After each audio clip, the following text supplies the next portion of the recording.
ছোট থেকে মার মুখে শুনে আসতাম জীবনটা নাকি সামনের দিকে নিতে হলে অনেক কিছু ত্যাগ করা লাগবে, অনেক কিছু স্যাক্রিফাইস করা লাগে। তো আমার ক্ষেত্রে তো অন্যরকম হয়েছে। আমি জীবন অনেক কিছু ত্যাগ করছি, অনেক কিছু সবাইকে দিয়ে আসছি, অনেক কিছু সবার থেকে করে আসছি। তারপর আমার জীবনে কোনো কিছুই থাকলো না, কোনো কিছুই রইল না। হেলে ব্রিয়ান কী অবস্থা? আশা করি সবাই ভালো আছেন, আমিও ভালো আছি। আজকে আমি চিকেন কষাই রান্না করব। সেটা কিভাবে রান্না করি আপনাদের সাথে শেয়ার করব। আমি যেভাবে খাই সেভাবেই রান্না করব। তো প্রথমে চুলাটা জ্বালিয়ে কড়াইটা বসিয়ে নিয়েছি, নিয়ে পরিমাণ মতো পেঁয়াজ কুচিগুলো দিয়ে দিয়েছি, দিয়ে এখন পরিমাণ মতো তেল দিয়েছি, দিয়ে এখন পরিমাণ মতো একটু পাঁচফোড়ন দিয়েছি। যেহেতু আমি গরুর মাংসের মধ্যে গরম মশলা তেমন একটা খাই না, সেজন্য পাঁচফোড়ন দিলে অন্যরকম একটা স্মেল আসে। তো ছোটো থেকে মার মুখে শুনতাম যে জীবন অনেক কিছু সামনের দিকে এগিয়ে হলে অনেক কিছু ত্যাগ করা লাগে, কিন্তু আমি দেখছি তা একেবারে উল্টোটা। জানি না এর ক্ষেত্রে কী হয়েছে, কিন্তু আমার ক্ষেত্রে অন্যরকম হয়েছে। আমার কাছ থেকে মনে করেন যে যেরকমভাবে আমাকে চাইছে সে এরকমভাবে আমার থেকে নিতে পারছে বা এরকমভাবে আমাকে ইউজ করছে, কিন্তু আমি বিনিময়ে প্রতিদিনে পাইছি শুধু কষ্ট আর বেদনা, মানুষের অবহেলা, লাঞ্ছিত মানুষের অবহেলা পাত্রী হয়ে গেছি।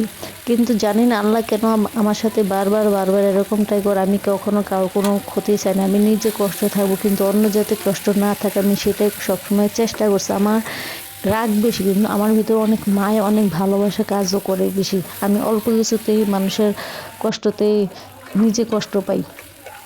তো যাই হোক, এরকম অনেকেই আমার সাথে অনেক কিছু করছে, নিজের ঘরের লোকে আমার সাথে এরকমটা করছে। আর কাকে কি বলবো বলুন? তারা আমি বিশ্বাস করে আমার জীবনের যত শেষ সম্বল আছে তারা দিয়ে দিয়েছি, কিন্তু সে আজকে আমাকে একা রেখে যে কোথায় চলে গেছে একমাত্র আল্লাহ ভালো জানে, আর ও ভালো জানে কেন যে কাজ করছে আল্লাহ ভালো জানে। আমি ওরে আমার নিজের থেকে ওরে বেশি বিশ্বাস করছি। বিশ্বাসের প্রতিদিন এইভাবে যে দিবে আমি কখনো ভাবতে পারি না। কথায় আছে না, যার যেরকম প্রাপ্য তার ওরকম দেওয়া লাগে, যার যেতটুকু ভালোবাসা দেওয়া থাকে তার অতটুকু ভালোবাসা দিতে হয়।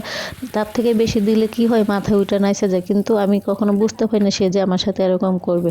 তো অনেক কথাই বলে ফেলেছে। কথা বলতে বলতে আমার তরকারিটা প্রায় কষানো হয়ে গেছে। দেখেন কালারটা কত সুন্দর আছে। পরিমাণ মতো ঝোল দিয়েছে। ঝোলটা যেহেতু রাখবো না, বললাম তো আগে চিকেন কষা করবো, সেই জন্য ঝোলের পরিমাণটা কম দিয়েছে। ঝোল পুরো একবারে শুকিয়ে ফেলাবো, মাখাও রাখবো না, একবারে শুকনো থাকবে। আমার কাছে এরকম খেতে অনেক ভালো লাগে, অনেক দিন ধরে মন চাইতেছে, সেজন্য আজকে এভাবেই রান্না করছি। তো এখন ফাইনালি রান্নাটা শেষ হয়ে গেছে, জিরার গুঁড়াগুলো দিয়ে দিচ্ছি। এখন তরকারিটা নামিয়ে নিব।